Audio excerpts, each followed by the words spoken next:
Hello and welcome to Daily Records. I am Tommy Burton, and today we're going to be talking about concept album? I don't know. This is The Gambler by Kenny Rogers, released in December of 1978. This was Kenny Rogers' sixth album released on United Artists, and it was one of his most popular. You know the title track.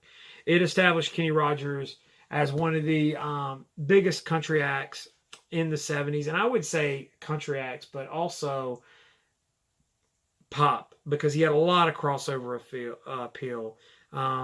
This album, not only big in the United States, it was big all over the world, even the Far East. Kenny Rogers said they know him as the Gambler. Just a huge hit record. Now, Don Schlitz wrote the title track, and it's gotten a lot of legs. Don Schlitz recorded it, and several other people did it. But Kenny Rogers is the guy who told the story and made it stick. And actually, funny enough, Johnny Cash recorded the song first. But Kenny Rogers beat him to the punch and released it first.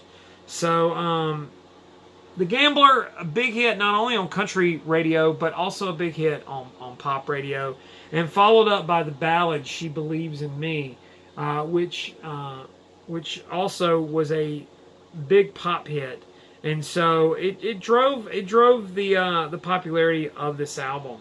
Now there were several things inspired by this. There were movies, TV movies that came out where he played the Gambler. Just a big huge hit. Now another song that a lot of people know from this album, "I Wish That I Could Hurt Like That Again."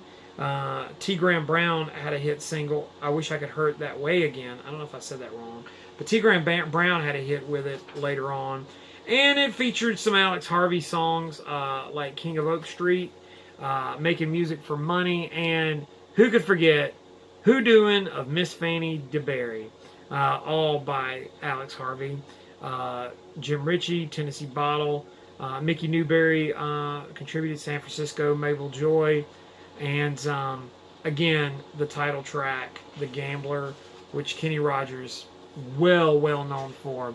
Glossy song, not really twangy, which is I think why Kenny Rogers was so appealing to people at the time. Because he didn't really have that sort of twangy kind of hillbilly sound. It was more of a polished sort of sound. And Kenny Rogers had a great sort of storytelling style. A lot of his biggest hits were these sort of story songs. Songs like "Ruby" early on. "You picked a fine time to leave me, Lucille," "The Gambler," "Coward of the County." They all were these sort of songs that told stories.